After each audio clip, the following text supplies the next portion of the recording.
శ్రీవారి ఆలయ మాజీ ప్రధాన అర్చకులు ఏవి రమణ దీక్షితులు రచించిన శ్రీవారి దివ్య ప్రసాదములు పుస్తకావిష్కరణ కార్యక్రమం జరిగింది. టీటీడీ చైర్మన్ బిఆర్ నాయుడు క్యాంప్ కార్యాలయంలో ఆవిష్కరించారు. ఈ పుస్తకానికి రచయిత కోట నీలిమ సహా శ్రీ అష్టోత్తర శత చుక్కల చారిటబుల్ ట్రస్ట్ సహకారంతో ఈ గ్రంథాన్ని రాజమండ్రికి చెందిన Gollapudi Veeraswamy son publishers and book sellers ముద్రించారు.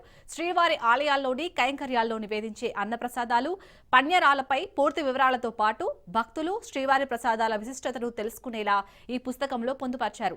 ప్రసాదాల తయారీ విధానం, నివేదన పద్ధతి, వాటిలో వినియోగించే దినుసుల ఆరోగ్య రహస్యాలు, అలాగే ప్రాచీన కాలం నుంచి నేటి వరకు శ్రీవారి ప్రసాదాలకు సంబంధించిన శిలాశాసనాల ఆధారాలతో సమగ్ర సమాచారాన్ని గ్రంథం అందిస్తుంది.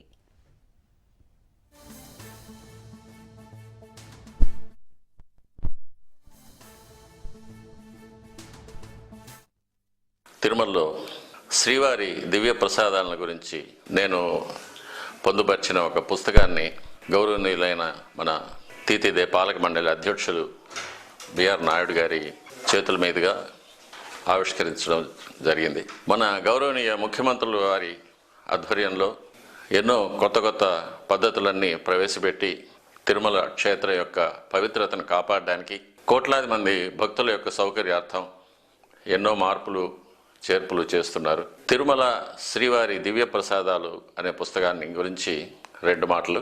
శ్రీవారికి వైఖాన సాగమోక్తంగా జరిగే కార్యక్రమాల్లో, కైంకర్యాల్లో, ఆయా వేళల్లో, ఆయా సందర్భాల్లో, ఆయా ఉత్సవాల్లో, ఆయా ఋతువుల్లో, ఆయా మాసాల్లో ఎన్నో రకాలైన అన్నప్రసాదాలు, పణ్యారాలు తయారు చేసి స్వామివారికి నైవేద్యం చేయడం జరుగుతుంది.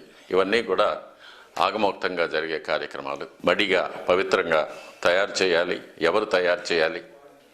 తరువాత స్వామివారికి నివేదన చేసేటప్పుడు అర్చకులు వల్లించవలసిన ఆగమ మంత్రాలు, తరువాత ఆ ప్రసాదాన్ని భక్తులకు పంచిన తర్వాత భక్తులు ఆ ప్రసాదాన్ని ఎలా పవిత్రంగా చూసుకోవాలి, వీటన్నిటిని గురించి కూడా చాలా వివరంగా చెప్పబడింది. ఇదే కాకుండా ఆగమోక్తంగా ఈ ప్రసాదాల్లో తయారీలో వాడవలసిన దినుసుల యొక్క ఆరోగ్య లక్షణాలు, వాటికి భక్తుల మీద ఉన్న అభిప్రాయాలు, వీటన్నిటిని గురించి కూడా ఇందులో వివరంగా